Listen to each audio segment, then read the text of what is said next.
नमस्कार दोस्तों। एक हमारे सब्सक्राइबर ने हमसे सवाल पूछा था कि आप उन्हें किन्हीं दो एग्ज़ाम्स के बीच में कन्फ्यूजन था। तो मेरे मन में विचार आया कि ये कन्फ्यूजन तो आप सबके बीच में होगा। कहीं ना कहीं जीवन के इस पड़ाव में आप सबको लगता होगा कि हमें करना क्या है, ये करना उचित रहेगा या इसके साथ साथ ये भी कर लें। तो आज इसी वीडियो के माध्यम से हम आपके सारे कन्फ्यूजन्स को दूर करने का प्रयास करेंगे। हम सब प्रयास कर सकते हैं, कन्फ्यूजन दूर करना आपके हाथों में है।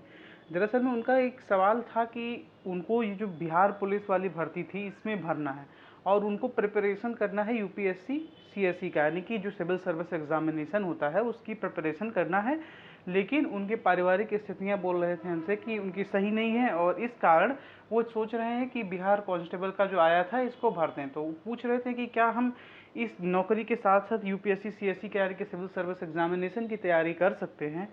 तो हाँ जी, बिल्कुल आप कर सकते हैं, लेकिन जो यूपीएससी का सिविल सर्विस एग्जामिनेशन है उसका तैयारी का एक आपको लेवल तक टच करना पड़ेगा, फिर ही आपको सिलेक्शन होने वाला है। आप देखिए, अगर आपने कुछ बड़ा करने का सोच लिया है ना तो थोड़ा बहुत आपको सेक्रीफाइस करना पड़ेगा, थोड़े दिनों के लिए कष्ट सहना पड़ेगा। ऐसा नहीं है कि आप चाहते हैं कि आपको दूसरी तरफ से आपकी इनकम भी चालू हो जाए और साथ साथ प्रिपरेशन भी चालू हो जाए। अब जैसा कि बिहार पुलिस की ही बात करें तो पुलिस में भर्ती होगा तो आपकी ट्रेनिंग होगी, दौड़ होगा, ये सब चीज़ें होगी, उसके बाद ज्वाइनिंग होगा। पुलिस का वर्क है, टाइम मिलना बहुत मुश्किल है। आप लोगों ने एक आध एग्जाम्पल देख लिए होंगे कि किसी कांस्टेबल ने आईपीएस बन गया या कुछ बन गया, तो वो उसने पहले अपने बेस को काफ़ी स्ट्रॉन्ग करके रखा होगा। तो समझ रहे हैं कि अब ऐसा ही नहीं कि वो सीधे टॉप सीढ़ी पर ही चढ़ गया होगा। ऑलरेडी उसने इतना कवर कर लिया होगा, कई सारी स्टेयर्स को चढ़ चुका होगा। से उसने प्रीलिम्स को तैयारी कर लिया होगा, मेंस का आंसर राइटिंग सीख लिया होगा, सब कुछ उसे आता होगा। मैक्सिमम थोड़ी बहुत चीज़ें बस कहीं ना कहीं से लूप होल्स होंगे जिसकी वजह से उसका सिलेक्शन नहीं हो रहा होगा। इसी बीच उनका कांस्टेबल में हो गया होगा तो उन्होंने कांस्टेबल ज्वाइन कर लिया। उसके बाद उसी साल उन्होंने पेपर दिया था यूपीएससी वाला, वो हो गया, तो उनको फाइनल सफलता मिल गई थी। यानी कि उन्होंने अपनी पूरी बेस को स्ट्रॉन्ग ऑलरेडी कर लिया था। उनका ऑलरेडी ऑलरेडी बेस जो था वो स्ट्रॉन्ग हो चुका था। अगर आप चाह रहे हैं कि अभी आपका ग्रेजुएशन हुआ है, तुरंत कांस्टेबल भर्ती में आपका निकल जाए और उसके बाद आप यूपीएससी की भी तैयारी कर लें, तो ये एक बिना किसी लाग लपेट के बता रहा हूँ, टफ होने वाला है। आप कांस्टेबल पुलिस की भर्ती या पुलिस की नौकरी जानते हैं कि ड्यूटी निर्धारित नहीं है कोई, कभी भी आपको ड्यूटी के लिए कॉल किया जा सकता है। वैसे बिहार ऐसे स्टेट में तो ऐसी नौबत आ सकती है कि आपको कभी भी ऑन ड्यूटी रहना पड़ सकता है, कभी नाइट शिफ्ट कभी डे शिफ्ट, आप खुद ही परेशान हो जाएंगे और यूपीएससी की तैयारी छोड़ देंगे। तो आप ऐसा मत समझ के डिमोटिवेट मत हो जाइएगा, ये सबके साथ होता है कि अब दो राहें पर। अब जैसे कुछ लोग स्टार्टिंग में बोलते हैं कि 10th कर लो, जीवन सक्सेस जो भी है जीवन में सब कुछ खो गया। 10th करने के बाद पता चलता है कि दो तीन रास्ते आ गए। 12th कुछ फिर बोलते हैं जब 12th कर लो सब कुछ सॉर्ट आउट है, सब कुछ समझ में आ जाएगा। 12th करने के बाद क्या होता है कि रास्तों की एक चेन सी आ जाती है। तो आपको उन सारे रास्तों पर ध्यान ना दे करके अपने एक मार्ग पर ध्यान देना है।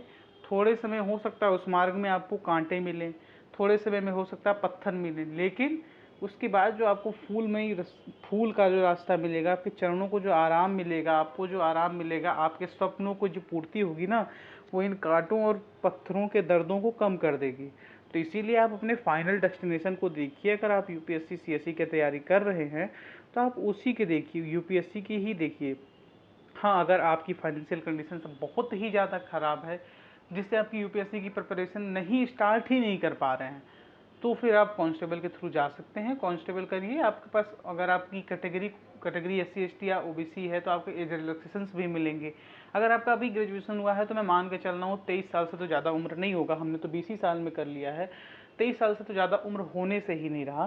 तो अराउंड आपके पास अगर जनरल कैटेगरी के हैं फिर भी आपके पास 7 साल है, 6 ही अटेम्प्ट मिलता है, फिर भी आपके पास पूरे अटेम्प्ट है। आपको भर्ती दीजिए, ज्वाइनिंग लीजिए, सैलरी उठाइए, कोई अच्छा सा कोर्स परचेस करिए और जम के तैयारी कर दीजिए।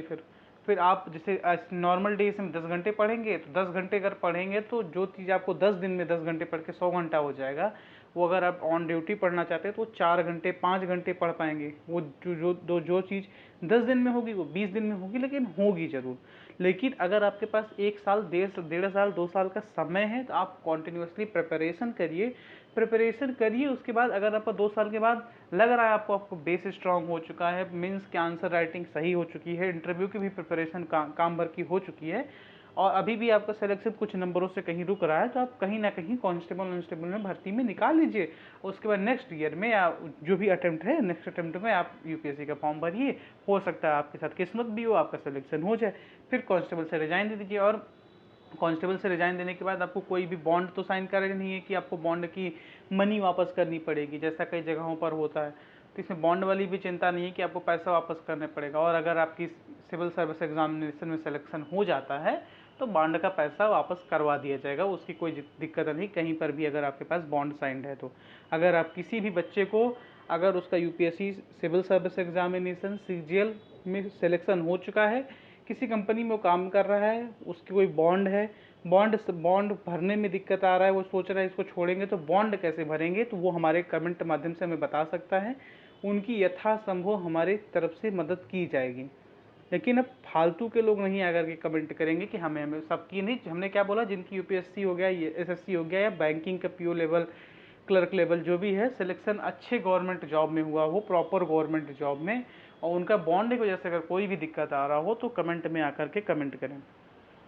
अब देखो, एक जो आपके करियर का पाथ है ना, स्टार्टिंग में आपको लगेगा कि ये वाला जो लाइन है ये बहुत आसानी से पहुंचा जा सकता है। क्या कहा, पहुंचा जा सकता है, बहुत आसानी से पहुंचा जा सकता है। फिर जब आप पाथ को चलना शुरू करेंगे ना, तो आपको जब पहला स्टेप ही आपको जब लेंगे तो आपको लगेगा यार ये बहुत टफ है। फिर जैसे ही आप उस प्रिपरेशन की जर्नी को स्टार्ट करेंगे, सिलेबस के थ्रू आउट होंगे, फिर आप एक लॉन्ग जंप मारेंगे।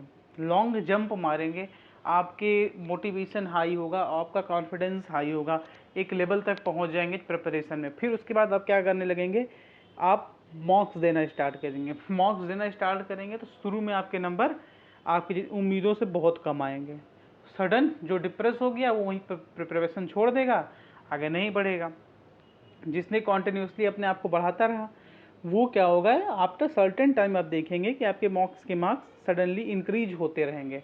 जैसे इंक्रीमेंट जैसे आएगा, वो ये इंक्रीमेंट जो रहेगा कुछ टाइम तक बहुत रैपिड रहेगा, फिर उसके बाद ये फिक्स्ड वे में बढ़ेगा, यानी कि कॉन्स्टेंटली हल्का हल्का हल्का हल्का बढ़ेगा। हो सकता है कभी थोड़ा सा स्लाइटली डाउनफॉल है, लेकिन अब ये वाला पोजीशन आपकी नहीं आने वाली है, समझ रहे हैं आप। स्लाइटली डाउनफॉल भी होगा तो एक लेवल तक होगा, उसके बाद फिर आप अगर प्रिपरेशन को पुश करते रहें तो फाइनल पेपर में आप देखेंगे कि आपको एक और हाई जंप मिलता है। अगर आप वहाँ पर अगर आप कॉन्फिडेंस से पेपर देते हैं तो ये हाई जंप आपको बहुत ऊपर तक ले जा सकता है। थोड़ा कॉन्फिडेंस आपका यहीं पर हिला हुला है तो हल्का सा नीचे रहेंगे, लेकिन आप देखेंगे कि अगर आपने ये वाले फेज़ को पार कर लिया है और आप इस वाले फेज़ में है, किस वाले फेज़ की हम बात कर रहे हैं, इस जो कांस्टेंट वाला फेज़ है, इस फेज़ में है, तो आप देखेंगे कि आपके जो प्रीलिम्स या जो भी आपके एग्ज़ाम्स है उसमें मॉक टेस्ट से अच्छे नंबर आएंगे। फाइनली अब अगर आपका कॉन्फिडेंस डाउन नहीं हुआ होगा तो आपको सिलेक्शन की तरफ आप बढ़ जाएंगे। प्रीलिम्स के बाद अगर आपके मार्क्स अच्छे आ गए तो आप मेंस की प्रिपरेशन अच्छी तरीके से करेंगे, तो मेंस का भी पहले ही मॉक टेस्ट में आपके पूरे में पूरे आप 50% भी नंबर नहीं आएंगे, कम ही आएंगे। फिर अगर आपने छोड़ दिया तो भैया ये ग्राफ आपका एकदम ही नीचे चला जाएगा कि अगली बार मेंस देंगे, तो उस बार तो फिर मेंस भूल जाओ। लेकिन अगर आप लगे रहें तो ये ग्राफ आपको इस लाइन तक पहुंचा देगा। तो यानी कि आपको अपना फाइनल गोल देखना है। बीच रास्ते में कई सारी चीज़ें आएंगी, उन चीज़ों से डरना नहीं है। प्रिपरेशन स्टार्ट करेंगे तो डाउनफॉल आएगा, फिर कॉन्स्टेंटली जब मेहनत करेंगे तो फिर आपको लगेगा कि हमारे इतने नंबर आ सकते थे, लेकिन मॉक टेस्ट पहला लगाएंगे, दूसरा लगाएंगे, तीसरा लगाएंगे, चौथा लगाएंगे, पांचवा लगाएंगे, उतने नंबर नहीं आएंगे, फिर आप डिप्रेस्ड होंगे, फिर आप मोटिवेशन का अड्डा ढूंढेंगे। तो आपको मोटिवेशन ढूंढने की जरूरत नहीं है, कॉन्स्टेंटली मेहनत करिए, देखिए कहाँ पर गलतियाँ हो रही हैं। फिर रैपिड इंक्रीज आएगा, फिर आप बहुत प्रसन्न हो जाएंगे, और उसके बाद फिर क्या आएगा, स्लाइटली हल्का सा डाउनफॉल आएगा। फिर अगर आप डिप्रेस हो गए तो फिर आपका बेड़ा गर्क है। फिर उसके बाद एक इंक्रीमेंट जो आएगा ना, वो आपको वहाँ तक पहुँचा देगा कि आपके कट ऑफ से अच्छे खासे नंबर ऊपर आएंगे। अगर मान लेते हैं 110 नंबर कट ऑफ है तो आपको 140-50 हर हाल में आ जाएंगे। फिर स्लाइटली वो कॉन्स्टेंटली इंक्रीज करेगा, धीरे धीरे 1 नंबर 2 नंबर, किसी दिन 3 नंबर कम हो गया, किसी दिन 4 नंबर बढ़ गया, किसी दिन 5 नंबर कम हो गया, किसी दिन 6 नंबर बढ़ गया। तो ये होता रहेगा। उसके बाद अब जैसे ही प्रीलिम्स पेपर देने जाएंगे वहाँ पर आपका कॉन्फिडेंस का गेम रहेगा। अगर आपने यहाँ तक की पढ़ाई कर ली है, यहाँ तक आप पहुँच चुके हैं, कॉन्फिडेंस का गेम आपको क्या करेगा, प्रीलिम्स में अराउंड 15 से 20 नंबर आपको एक्स्ट्रा दिलाएगा मॉक टेस्ट का। हम नहीं बोल रहे हैं जा करके जो भी एनालिसिस वाले चैनल्स बड़े बड़े हैं उनके कमेंट बॉक्स में जाकर के बच्चों से पढ़िए कि हमारे मॉक टेस्ट में 130 आते थे, प्रीलिम्स में गए तो 163 आ गए, 140 आते थे 165 आ गए। तो ये होता है। उसके बाद प्रीलिम्स के बाद अगर आपको नंबर अच्छे आएंगे तो आपको लगेगा मेंस भी हो जाएगा। नंबर सिर्फ क्वालिफाइंग या कुछ नंबर ज़्यादा आए तो लगेगा यार मेंस होगा कि नहीं होगा। वहाँ पर अगर आपने प्रिपरेशन छोड़ दी तो आपका सारी मेहनत खत्म, क्योंकि प्रीलिम्स तो कुछ होने वाला नहीं, मेंस ही फाइनल आपका गोल होना चाहिए। बड़े लेवल के एग्जाम में तो प्रीलिम्स और मेंस दोनों होता ही है। उसके बाद अगर आपने प्रिपरेशन को सही तरीके से चालू रखा, डिमोटिवेटेड नहीं हुआ, तो कम से कम प्रीलिम्स और मेंस में 2 महीने का टाइम मिलता है, 60 दिन में आप फोड़ सकते हैं। और आप अगर मेंस निकल गया तो करियर में आपको सफलता मिल जाएगी। अब तो आप ज़्यादा थिंकिंग पे मत रहिए कि हमको क्या करना है क्या नहीं करना है। आपको ये पता है कि अगर आपने अपनी टॉप गोल सेट करके रखे हैं तो थोड़े बहुत सेक्रीफाइसेस देने पड़ेंगे, थोड़ी बहुत कष्ट सहना पड़ेगा।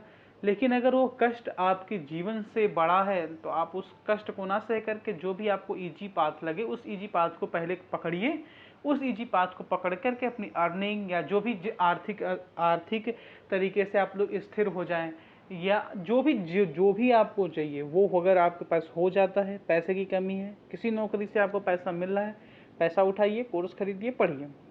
लेकिन अगर आपके पास थोड़ा बहुत भी टाइम है तो यूपीएससी लेवल का एग्जामिनेशन अगर आपको देना है तो 1-2 साल अपनी प्रिपरेशन के लिए दे दीजिए। फिर नहीं होता है आपका 2 साल के बाद तो आप कहीं ना कहीं पकड़ लीजिए, कुछ ना कुछ करने लगिए। आराम से 2 साल में अच्छी खासी प्रिपरेशन हो जाएगी जो बच्चा प्रिपरेशन करेगा। तो आपको डरने की ज़रूरत नहीं है, ज़्यादा थिंकिंग की ज़रूरत नहीं है, आपको सही गाइडेंस की ज़रूरत है। किसी प्रकार से भी गाइडेंस चाहिए तो कमेंट बॉक्स में कर लीजिए। ये नई श्रृंखला शुरू कर रहे हैं, सवाल आपके जवाब हमारे, इसका जी पहला वीडियो था। और ये हमारे एक मित्र ने उनका स्क्रीनशॉट भी लाए हैं, उनके नाम थोड़ा ये ब्लर हो गया है, लेकिन देखिए उनका एक मैसेज ही आया था कि हेलो सर, हम यूपी से हैं और हमें आगे यूपीएससी सीएससी की तैयारी करनी है, बट मेरे घर की प्रॉब्लम्स, पोजीशन सही ना होने के कारण हम अभी बिहार पुलिस ज्वाइन करना चाहते हैं। तो सर आप ये बताएं कि हम बिहार पुलिस कि किस पोस्ट में जाएं जिससे हमें आगे की प्रिपरेशन के लिए टाइम मिले, आगे के प्रिपरेशन का मौका मिले। ये इनका सवाल था। तो ये इनका सवाल था, उम्मीद करते हैं आपको अच्छी तरीके से हम सवालों का अच्छी तरीके से देने का प्रयास तो किए हैं। आपको हो सकता है समझ में आया हो, कुछ लोगों को नहीं आया हो तो भी कमेंट कर देंगे नहीं आया, ठीक है, आपको नहीं आया कोई दिक्कत नहीं। एडवाइस, फाइनल एडवाइस 2 शब्दों में। आप देखिए एक एडवाइस जो है ना 5 शब्दों का क्लस्टर है और मैक्सिमम लोगों का नाम भी 5 शब्दों का होता है। मैक्सिमम लोगों का नाम 5 से 6 शब्दों का होता है। एडवाइस में जो है ना, एडवाइस में जो पहले ए और डी डी है ना, ए और डी जो है अगर इसमें एक और डी लगा दिया जाए तो ये ऐड होता है। यानी कि क्या है, आपके अंदर कुछ चीज़ों को ऐड करा जाए। एडवाइस ऐसी होनी चाहिए कि जो आपके अंदर कुछ चीज़ों को ऐड करे, ये ना करे कि आपको ही डिमोरलाइज कर दे, डिमोटिवेटेड कर दे, भैया तुमसे तो हो नहीं पाएगा, ये तो सरकारी नौकरी है, इतनी आसान चीज़ थोड़ा है, कहीं पकड़ लो, कुछ और कर लो। ये नहीं होती है एडवाइस। एडवाइस ये होती है कि हाँ तुमसे हो सकता है, तुम कर लोगे, तुम क्यों नहीं कर सकते, तुम ही कर सकते हो। जब दुनिया में सब कर सकते हैं तो तुम क्यों नहीं कर सकते हो, ये होती है एडवाइस। तो हमारी फाइनल एडवाइस यही है कि अपने टॉप गोल की तरफ आगे बढ़ते रहिए, दुनियादारी की परवाह किए बगैर। धीरे धीरे ही चल रहा है कछुआ भी, चलते चलते एक सर्टेन डिस्टेंस, और डिस्टेंस जो होता है वो खरगोश को हराने के लिए भी काफ़ी होता है, कवर कर लेता है। धीरे धीरे ही अगर आप चल रहे हैं तो धीरे धीरे ही चलिए, लेकिन चलिए, नित्य प्रतिदिन आगे बढ़ते रहिए। फाइनल एडवाइस यही है कि फालतू के चक्करों में मत पड़िए। अगर आपके पास आप फाइनेंशियली स्टेबल हैं, थोड़ी बहुत भी स्टेबिलिटी है, तो कुछ कष्टों को सह करके भी अपनी जिस चीज़ की प्रिपरेशन करना चाहते हो प्रिपरेशन कर लो। अगर सोचो एक बार सिलेक्शन हो गया ना तो क्या मज़ा आएगा, बस इतना सोचो। सिलेक्शन होने के बाद क्या होगा, इतने का इमेजिनेशन करो और उसके अपने कष्टों की तुलना करो, अभी क्या कष्ट हैं और उस समय क्या होगा। अगर आपको दोनों में फ़र्क समझ में आता है तो आपको अपना फैसला लेने में भी आसानी होगी। उम्मीद करते हैं आपको हम अच्छे तरीके से बता पाए होंगे कि आपको करना क्या है, कैसे करना है, क्यों करना है। बहुत ख्याल रखिए अपना। आज शाम को एक गवर्नमेंट जॉब अपडेट आने वाली है चैनल पर, तो इसको सब्सक्राइब करके अवश्य रख लीजिएगा। आपके सवाल मेरा जवाब पार्ट 1 का आज यही अंत होता है। कोई कमेंट करेगा किसी भी तरीके का सवाल तो उसको सेकंड पार्ट में शामिल किया जाएगा। जय हिंद, जय भारत, भारत माता की जय।